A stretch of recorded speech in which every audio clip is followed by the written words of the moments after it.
Lisa.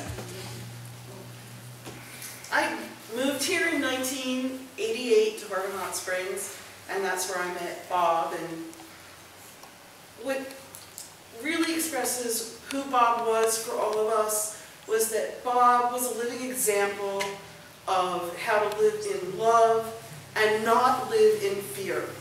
He really dispersed fear into love.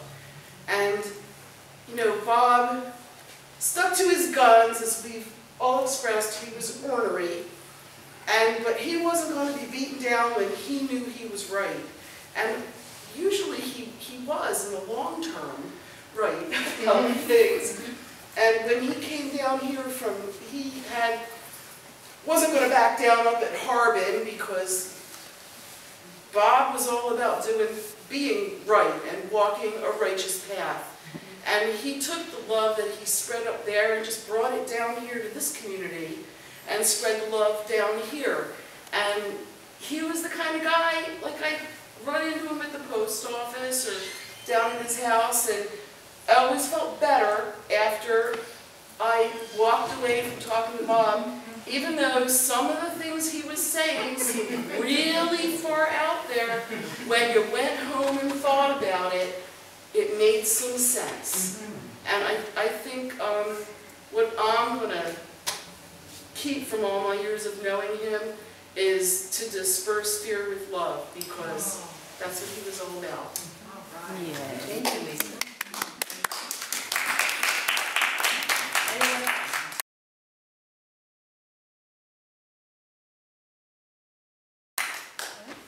I just want to read something briefly to you. It's the alphabet soup of child rearing. I mean, I wouldn't dream that Bob would read Ann Landers, but A is for accountability. Hold your children accountable for their behavior. B is for boundaries. Set specific limits and make clear the repercussions if any of those limits are exceeded. C is for consistency. Hold to the same principles and practices. D is for discipline. Make the punishment fit the crime. Never discipline in anger. E is for example. Children are in greater need of models than critics. Set a good example. F is for forgiveness. Practice it and teach the importance of forgiving. G is for giving. Teach the joy of giving, not only to family and friends, but to strangers in need. H is for a sense of humor. Keep your sense of humor. Promote laughter with your children. I is for imagination. Be creative and play with your children. Make up stories or songs when you read and sing to them. J is for justice. Be fair and insistent that they are fair also. K is for knowing your children's friends, their parents, as well as their teachers. L is for listening. Listen to your children. It'll teach them how to listen to others and tell their thoughts, and their thoughts will give you insights. M is for morals.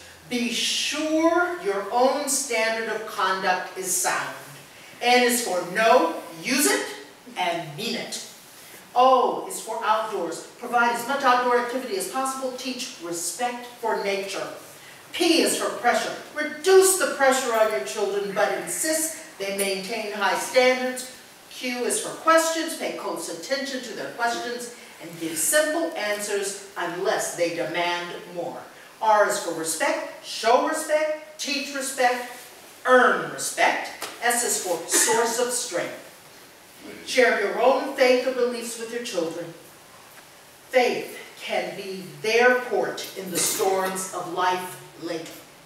T is for togetherness. Have special designated times to be together as a family, but know when to let go also. U is for uniqueness. Understand the uniqueness of each child and let that child be who he or she is. V is for voice. Oh, tone of voice can convey more to a child than the words spoken. W is for word. Keep your word. Promises broken, trust destroyed. X is for examine. Examine constantly and be aware. Y is for you.